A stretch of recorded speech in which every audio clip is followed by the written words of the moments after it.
Hi, everybody. This is Dan Stolberger. Welcome to this week's KFIR Middle East Update. It's the week of April 3rd, and we're going to be looking back upon the events that transpired last week. Just a reminder, there is a PDF PowerPoint that accompanies this YouTube. You can get that by just clicking the link on the YouTube page or going to our website at holygroundexplorations.com. Well, it has been somewhat of a lull, if we can use that term, at any time when it comes to Israel and the Middle East.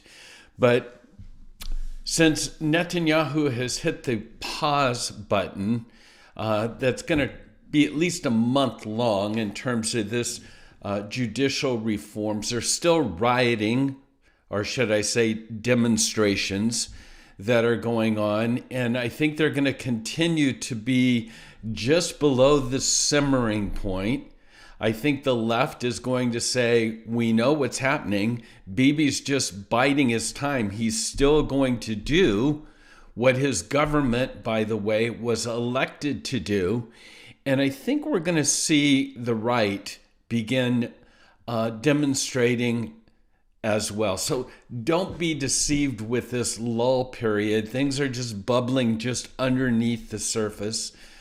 More and more as I reflect upon this, I truly believe that God's in control, but I also believe we're in a period of great delusion and great deception, and we're seeing the power of insidious members of a minority party, an elitist mentality, million, if not billionaires, controlling the dialogue primarily through the media. And if this is happening in Israel, I always say it is a mirror in terms of what is going to transpire here in the States as well. So let me get that out of the way and let's jump in. This is our news bites for this week. Joe Biden, by the way, many believe that the funding of the left in Israel in these demonstrations, I read somewhere that a demonstrator was being interviewed and said that he received 150 shekels for just showing up at a different place to be part of the protest. So where is all of this money coming from? Well, there are those that believe that some, maybe not a majority, but some of this funding's coming from the United States. Now, here's the quote from Biden. We're not interfering. They know my position. They know America's position. They know the American Jewish position. Asked whether he was going to invite Bibi Netanyahu to the White House, Biden said, no, not at this time. Now, Bibi's response is that Israel is a sovereign country, which makes its decisions by the will of the people and not based upon pressures from abroad, including from the best of friends. Again, Bibi is walking that tightrope. You know, everything that's at the end of this, by the way, there's a long article that I won't read to you, but I wanted you to have it, that talks a little bit about the Obama-Biden position on Israel. And I think it's important to read and understand that no matter what Biden says about his close relationship with Bibi 15 years ago, that's got nothing to do with his position in undermining Israel. So, again, Bibi is walking this tightrope, needing the support, especially ongoing support in regards to Iran, which we'll talk about here in a second, from the U.S. So that's the world we're living in. Ben Gvir, I got my questions about him, but I love this quote. He says, while we appreciate the United States, while we appreciate the U.S. democracy, they need to understand that Israel is an independent country and not another star on the American flag. And finally, as I mentioned, there's not just the left that's continuing to demonstrate, but tens of thousands are attending rallies in Jerusalem in the support of judicial reform. And so once again, under the surface, always sort of just one tick away from boiling.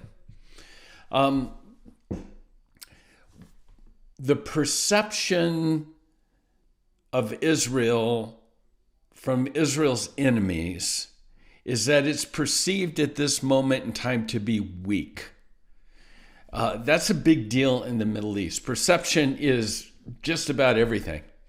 But the debate among whether it's Hezbollah, Hamas, Syria, you name it, Iran, the debate is, do we sit back and let them self-implode, or is this the time that we should strike? Well, over the last week, 4 times in the last 7 days, and it's never been done this much before, Israel has launched attacks into Syria. And for a variety of reasons that we've covered, just so you know, there's still relief that's taking place of planes that are landing in the northern part of Syria to give relief to earthquake victims. But for every one Saudi plane that lands, there's 50 Iranian planes that land. And the Iranian planes are not bringing aid and support. They are bringing weapons. And so Israel has ramped up their attacks in Syria 4 times in the last 7 days. And in response to this last time, they took out a Iranian UV site, and again, UAV site, drone site. And just last night, an Iranian drone was shot down above the Golan Heights. It was infiltrated from Syria. It was shot down. And I think it's Iran's way of saying, you may have taken out this plant, but we still have the abilities. And we're wondering now if things are going to ramp up, and this eye of the hurricane, if we're going to start moving out of the eye, and we're going to see Iran step up and say, you know what, Israel's perceived weak, let's strike now. Now, in relationship to the politics in Israel, there is the rise of Benny Gantz.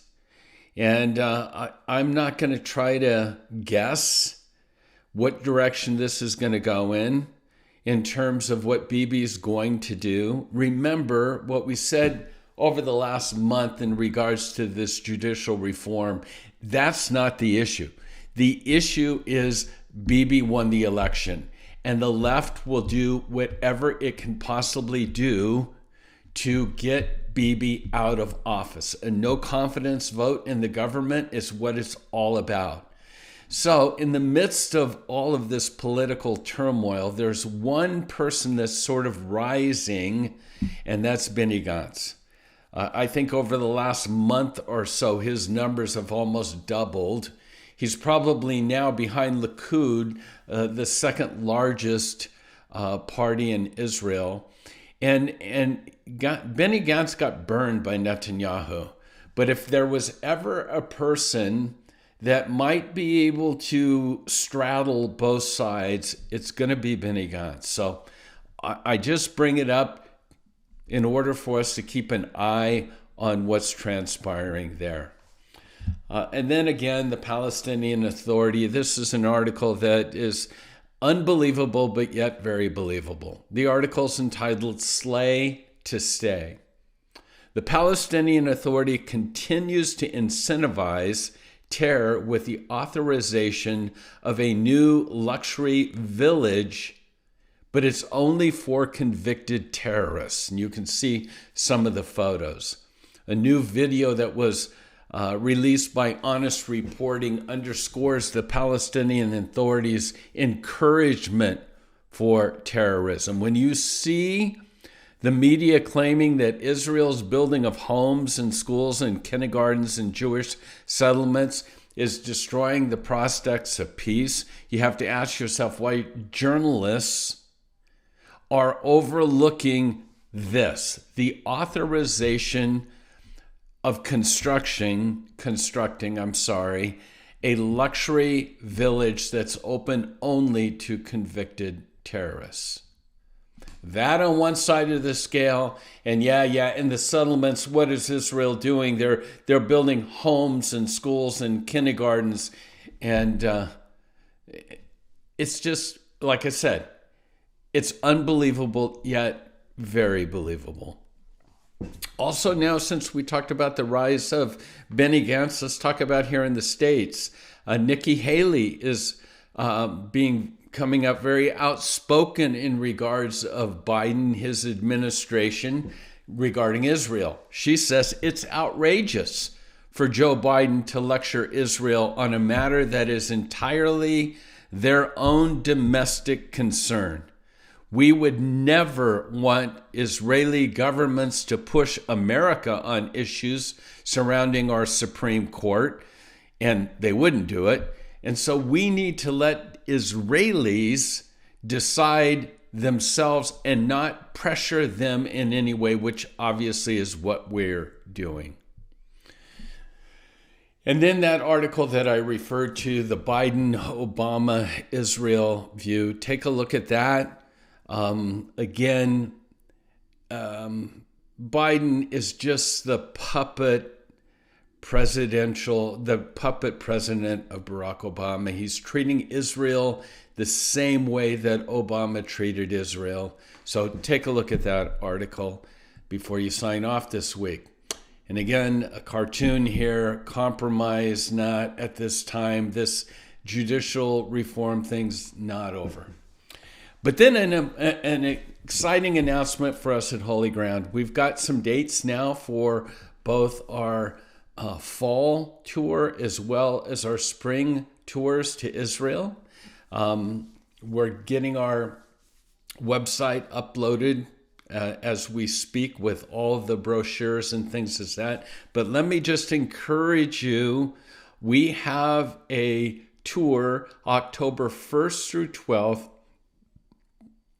that we're calling Journeys with Paul. We're going to go to Athens, Ephesus, Philippi, Troas, Smyrna, Pergamum, Berea, Thessalonica, Corinth, and Rome. I can't wait.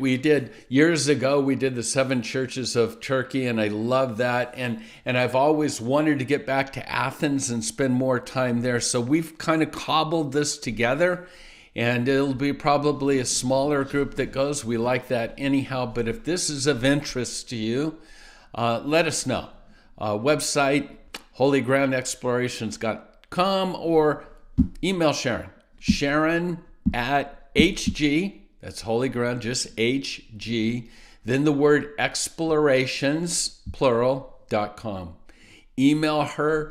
We'll send you all the information. We're very excited, and we hope that you'll join us. And please share this with anybody that might have interest in visiting these sites in which Paul wrote his letters to, or where Paul insisted to go. And of course, that's Rome.